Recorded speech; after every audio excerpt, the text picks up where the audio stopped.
Tech ലോകത്ത് നിന്നുള്ള വാർത്തകൾ.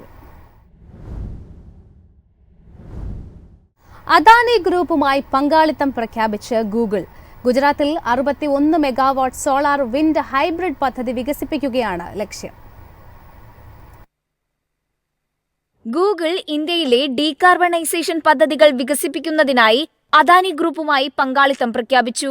ഗുജറാത്തിൽ സോളാർ വിൻഡ് ഹൈബ്രിഡ് പ്രോജക്ട് വികസിപ്പിക്കുകയാണ് ലക്ഷ്യം. പദ്ധതി നടപ്പിലായാൽ 61 മെഗാവാട്ട് പുനരുപയോഗ ഊർജം ഉൽപ്പാദിപ്പിക്കാൻ സാധിക്കും. പദ്ധതി നടപ്പിലാകുന്നതോടെ ഊർജ പ്രശ്നങ്ങൾക്ക് പരിഹാരമാകുമെന്നാണ് വിലയിരുത്തൽ. പുതിയ ക്ലീൻ എനർജി പദ്ധതികൾ വരുന്നതോടെ രാജ്യത്തുടനീളം ഊർജ ഉൽപ്പാദനത്തിൽ ഉണ്ടാകുന്ന മാറ്റങ്ങൾ എല്ലാ മേഖലയ്ക്കും ഗുണം ചെയ്യുമെന്നാണ് വിലയിരുത്തൽ. News desk MyFin TV. Google ഇന്ത്യയിൽ പ്രവർത്തനം ആരംഭിച്ചിട്ട് 20 വർഷം. ഗൂഗിൾ ഫോർ ഇന്ത്യ 2024 ഇവന്റിൽ വൻ പ്രഖ്യാപനങ്ങൾ. ഇന്ത്യയിലെ 20 വർഷത്തെ പ്രവർത്തനങ്ങൾ പൂർത്തിയാക്കുന്ന ഗൂഗിളിന്റെ ഈ വർഷത്തെ ഗൂഗിൾ ഫോർ ഇന്ത്യ ഇവന്റിന്റെ 10ാം പതിപ്പ് ഒരു സുപ്രധാന നായികക്കല്ലാണ്. 2015 ഗൂഗിൾ ഫോർ ഇന്ത്യ ഇവന്റിന് തുടക്കം കുറിച്ചത്. കമ്പനിയുടെ ഏറ്റവും പുതിയ ഉൽപ്പന്നങ്ങളും സേവനങ്ങളും സംരംഭങ്ങളും ഇന്ത്യൻ വിപണിക്ക് ഇവന്റിൽ പരിചയപ്പെടുത്തുന്നത് പതിവാണ്. ഇന്ത്യയിൽ ഡിജിറ്റൽ സാക്ഷരത മെച്ചപ്പെടുത്തുകയെന്നതാണ് ഇവന്റിലൂടെ ഗൂഗിൾ ലക്ഷ്യമിടുന്നത്. AI, ഗൂഗിൾ അസിസ്റ്റന്റ് എന്നിവയുമായി ബന്ധപ്പെട്ട അപ്ഡേറ്റുകൾ ഇവന്റിൽ പുറത്തു വന്നിട്ടുണ്ട്. ട്രാൻസ്ലേഷൻ, ഡിജിറ്റൽ പേയ്മെന്റുകൾ, പ്രാദേശിക ബിസിനസിന് പിന്തുണ, വിദ്യാഭ്യാസം, ഇന്ത്യയുടെ സമ്പൂർണ്ണ ഡിജിറ്റൽ സാക്ഷരത ലക്ഷ്യമിട്ടുള്ള സർക്കാർ പങ്കാളിത്തത്തോടെയുള്ള പദ്ധതികളുടെ പ്രഖ്യാപനം ഇവന്റിൽ നടന്നു.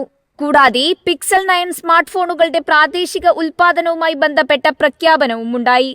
കൂടുതലും AI അധിഷ്ഠിത പ്രഖ്യാപനങ്ങളായിരുന്നു. ഇന്ത്യയിലുടനീളം ഡിജിറ്റൽ സാക്ഷരത വർദ്ധിപ്പിക്കുന്നതിന് ഗൂഗിൾ കൂടുതൽ പദ്ധതികൾ ആസൂത്രണം ചെയ്യുന്നതായാണ് ഇവന്റ് സൂചിപ്പിക്കുന്നത്. News desk MyFin TV. സമൂഹ മാധ്യമങ്ങളുടെ കണ്ടന്റ് അൽഗോരിതങ്ങളെ കുറിച്ച് റിപ്പോർട്ട് സമർപ്പിക്കാൻ ആവശ്യപ്പെട്ട് EU കമ്മീഷൻ. നവംബർ 15-നകം യൂട്യൂബ്, സ്നാപ്ചാറ്റ്, ടിക്ടോക്ക് എന്നീ കമ്പനികൾ റിപ്പോർട്ട് നൽകണം. തെരഞ്ഞെടുപ്പ്, മാനസികാരോഗ്യം, പ്രായപൂർത്തിയാകാത്തവരുടെ സംരക്ഷണം എന്നിവയിൽ അൽഗോരിതങ്ങളുടെ ഇടപെടൽ പരിശോധിക്കും.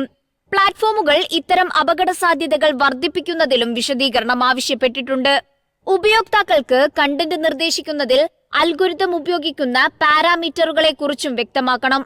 മയക്കുമരുന്ന്, വിദ്വേഷ പ്രസംഗം എന്നിവയെ പ്രോത്സാഹിപ്പിക്കുന്ന നിയമവിരുദ്ധമായ കണ്ടന്റുകളുടെ വ്യാപനത്തിനായി അൽഗോരിതം പ്ലാറ്റ്ഫോമുകൾ ഉപയോഗിക്കുന്നതിൽ ആശങ്കയുണ്ടെന്ന് EU കമ്മീഷൻ വ്യക്തമാക്കി.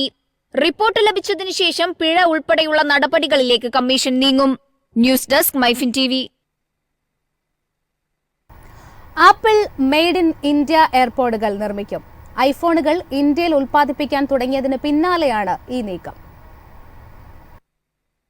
ഇന്ത്യയുടെ ഇലക്ട്രോണിക്സ് നിർമ്മാണ മേഖലയ്ക്ക് കൂടുതൽ ഊർജം നൽകിക്കൊണ്ട് ആപ്പിൾ രാജ്യത്ത് എയർപോഡുകൾ നിർമ്മിക്കാൻ പദ്ധതിയിടുന്നു. കരാർ അടിസ്ഥാനത്തിൽ പൂനെയിലെ ജബിലിന്റെ സ്ഥാപനത്തിൽ എയർപോഡ് കേസിംഗ് നിർമ്മാണം ആരംഭിക്കും. എന്നാൽ എയർപോഡ് തെലങ്കാനയിലെ ഫോക്സ്കോണിന്റെ പുതിയ പ്ലാന്റിൽ നിർമ്മിക്കും. ആപ്പിൾ ഇന്ത്യയിൽ ഐപാഡുകളുടെ നിർമ്മാണം തുടങ്ങുമെന്നും ജബിൽ വഴി എയർപോഡ് വയർലെസ് ചാർജിംഗ് കേസുകൾ എന്നിവയുടെ ഉൽപാദനം വർദ്ധിപ്പിക്കുമെന്നും റിപ്പോർട്ടുണ്ട്.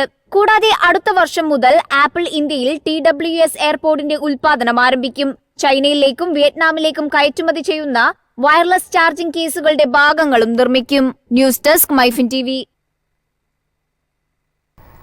സ്മാർട്ട് ടിവിയുമായുള്ള കേസിൽ ഗൂഗിൾ ഒത്തുതീർപ്പിന് ശ്രമിക്കുന്നു. ആൻഡ്രോയിഡ് TV വിപണിയിലെ മത്സര നിയമങ്ങൾ ലംഘിച്ചതിൽ ഗൂഗിൾ കുറ്റക്കാരാണെന്ന് കണ്ടെത്തിയതിന് പിന്നാലെയാണ് ഒത്തുതീർപ്പ് ഹർജി. വിപണിയിലെ മത്സര നിയമങ്ങൾ ലംഘിക്കൽ, ആധിപത്യം ചൂഷണം ചെയ്യൽ ഉൾപ്പെടെയുള്ള ആരോപണങ്ങളിൽ ഗൂഗിൾ കുറ്റക്കാരനാണെന്ന് ഡയറക്ടർ ജനറൽ ഓഫ് ഇൻവെസ്റ്റിഗേഷൻ അന്വേഷണത്തിൽ കണ്ടെത്തി. കേസിൽ ഒത്തുതീർപ്പായാൽ ഇന്ത്യയുടെ മത്സര നിയമത്തിന് കീഴിൽ പുതിയതായി അവതരിപ്പിച്ച സെറ്റിൽമെന്റ് സംവിധാനം നടപ്പിലാക്കുന്ന ആദ്യത്തെ കമ്പനിയായിരിക്കും Google. Competition commission of India ഗൂഗിളിന്റെ സെറ്റിൽമെന്റ് അപേക്ഷ അവലോകനം ചെയ്തു വരികയാണെന്നും ഉടൻ തീരുമാനം ഉണ്ടാകുമെന്നുമാണ് റിപ്പോർട്ട്. അതേസമയം പുതുക്കിയ മത്സര നിയമത്തിലെ സെറ്റിൽമെന്റ് ആൻഡ് കമ്മിറ്റ്മെന്റ് സ്കീം കുറഞ്ഞ പിഴയടച്ച് കേസ് പരിഹരിക്കാൻ കമ്പനികളെ അനുവദിക്കുന്നു. News desk MyFin TV.